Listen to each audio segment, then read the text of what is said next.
This week's episode was prompted by a question from one of the Living Philosophy supporters on Patreon, Kevin Sherman, who wrote, "Thanks always for your insights. I'm interested in the distinction between Eastern Enlightenment and Nietzsche. What do you see as the distinctions, and where do you see Enlightenment falling short?" So this question is coming off the back of the Nietzsche Why It Matters episode, and it's a great question that reframes the parting shot of Nietzsche's career in a way that's more relevant for those of us born after the death of God, to Dionysus versus the Buddha. When I was younger, I, like many young Westerners over the past century, got drunk on the idea of enlightenment. It was far from a rare affliction. 3 of my 4 closest friends were equally ensnared by the idea. It's a similar feeling to what I was talking about in the last episode, around why I had to put Nietzsche's Thus Spoke Zarathustra down, except that in the case of enlightenment, I couldn't see the unhealthiness of the urge, and so, with no mental defences, it invaded my mind like a virus. And I'm choosing this provocative language deliberately, partly to evoke Richard Dawkins' work on memes and religion, and partly to knock the idea a little bit from its unassailable pedestal. Despite what many commenters on the Buddhism isn't a philosophy video might think, I'm very far from disliking Buddhism.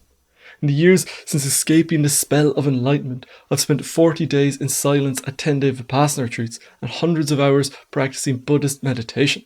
In one of the Tibetan Buddhist sutras, the Buddha says, "Just as a goldsmith would test his gold by burning, cutting, and rubbing it, so you must examine my words and accept them, but not merely out of reverence for me." So for those of you who are lovers of the Buddha and his teachings, take this video as a bit of playful burning, cutting, and rubbing. During this phase where I was under the spell of enlightenment, I was also reading a lot of Nietzsche. And during this time, I must have read Beyond Good and Evil 3 or 4 times, and had a Groundhog Day experience where, with the memory of a goldfish, I got taken in by the same baited hook again and again. After questioning why we should prefer truth to untruth in the first aphorism, Nietzsche starts the second aphorism with the following: "How could anything originate out of its opposite? For example, truth out of error, or the will to truth out of the will to deception, or selfless deeds out of selfishness, or the pure and sun-like gaze of the sage out of lust. Such origins are impossible.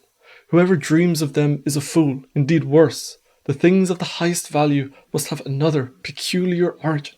They cannot be derived from this transitory, seductive, deceptive, paltry world, from this turmoil of delusion and lust. Rather, from the lap of being, the intransitory, the hidden God, the thing in itself. There must be their basis, and nowhere else." And I'd be reading this, nodding along, getting excited, and I'd be thinking, this makes sense. This gels with everything that I'm reading in the spiritual texts. Brings to mind the observer consciousness behind all these veils of Maya. Yes, there must be something in all of this, and look, even Nietzsche is confirming it. What I failed to notice every time I was reading this was that this part was in quotation marks. And every time I got reeled in, it only made the sucker punch that followed all the more brutal. The rest of the aphorism, which is worth quoting in full, goes like this: "This way of judging constitutes the typical prejudgment and prejudice which give away the metaphysicians of all ages. This kind of valuation looms in the background of all their logical procedures. It is on account of this faith that they trouble themselves about knowledge, about something that is finally baptized solemnly as the truth. The fundamental faith of the metaphysicians is the faith in opposite values. It has not even occurred to the most cautious among them that one might have a doubt right here at the threshold, where it was surely most necessary, even if they vowed to themselves the omnibus dubitandum," which, on a side note, is Nietzsche referencing Descartes' line that all is to be doubted. "For one may doubt, first, whether there are any opposites at all, and secondly, whether these popular valuations and opposite values on which the metaphysicians put their seal are not perhaps merely foreground estimates, only provisional perspectives, perhaps even from some nook, perhaps from below, frog perspectives as it were, to borrow an expression painters use. For all the value that the true, the truthful, the selfless may deserve, it would still be possible that a higher and more fundamental value for life might have to be ascribed to deception, selfishness, and lust.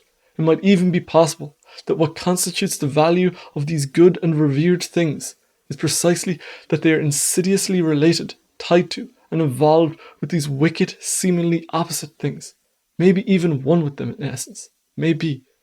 But who has the will to concern himself with such dangerous maybes? For that, one really has to wait for the advent of a new species of philosophers, such as have somehow another and converse taste and propensity from those we have known so far, philosophers of the dangerous maybe in every sense.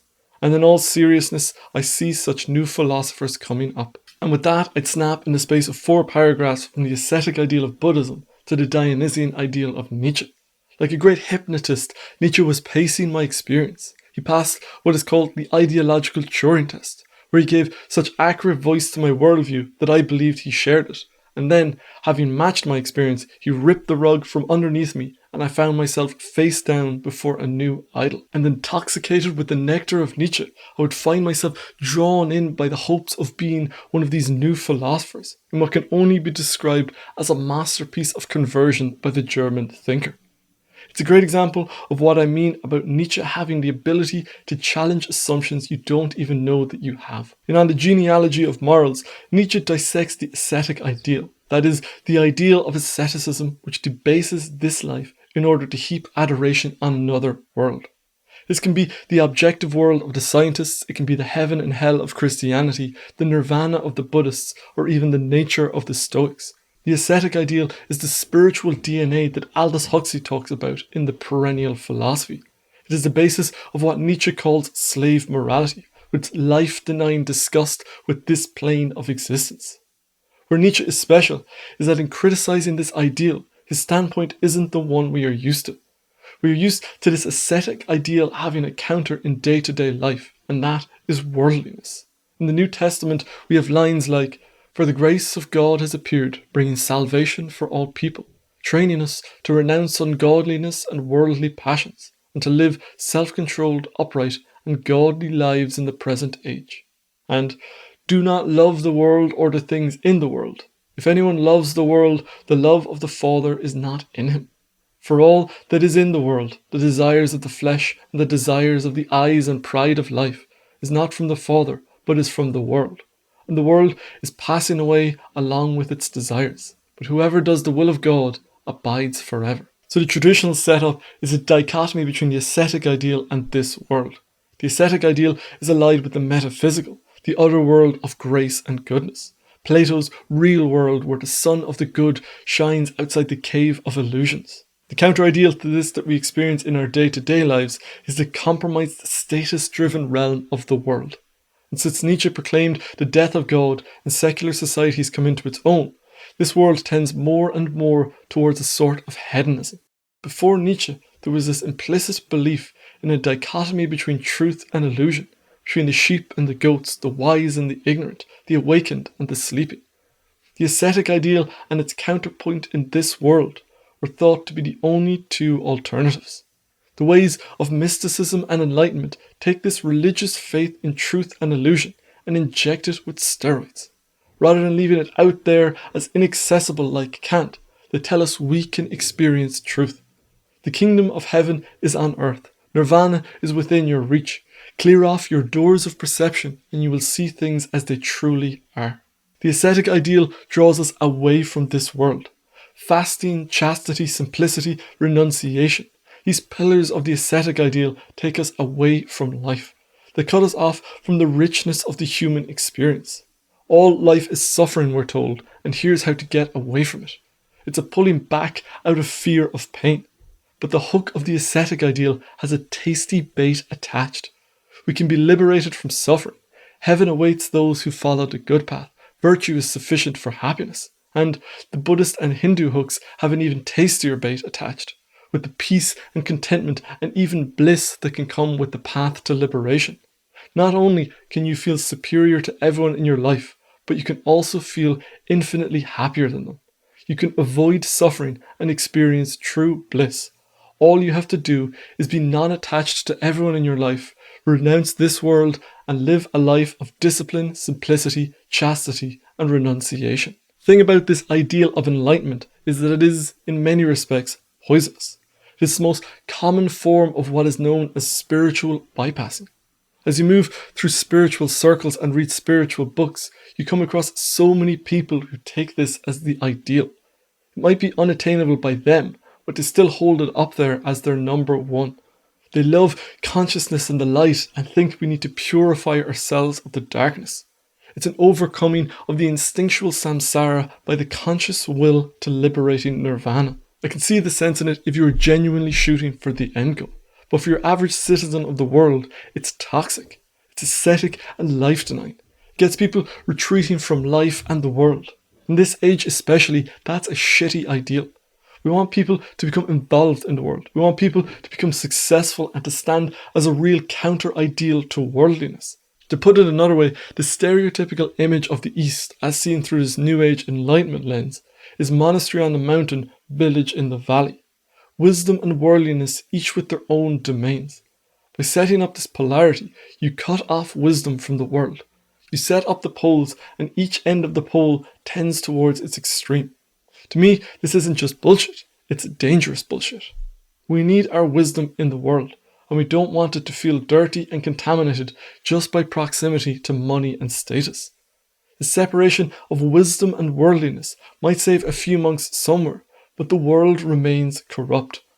What we need are people who can carry the world and wisdom together, and that is where Nietzsche comes in. Rather than the renunciation of the ascetic ideal or the base instinctual life of worldliness, Nietzsche tries to break the spell of this binary opposition. In On the Genealogy of Morals, he writes, "The ascetic ideal expresses a will. Where is the opposing will that might express an opposing ideal? Where is the match of this closed system of will, goal, and interpretation? Why has it not found its match? Where is the other one goal?" After quickly dismissing democracy and science, Nietzsche admits that he sees no other goal. Bezos and Buddha are the only options on the menu. But in Thus Spoke Zarathustra, he does offer an alternative. He offers his own metaphysics of the earthly with its Dionysian ideal.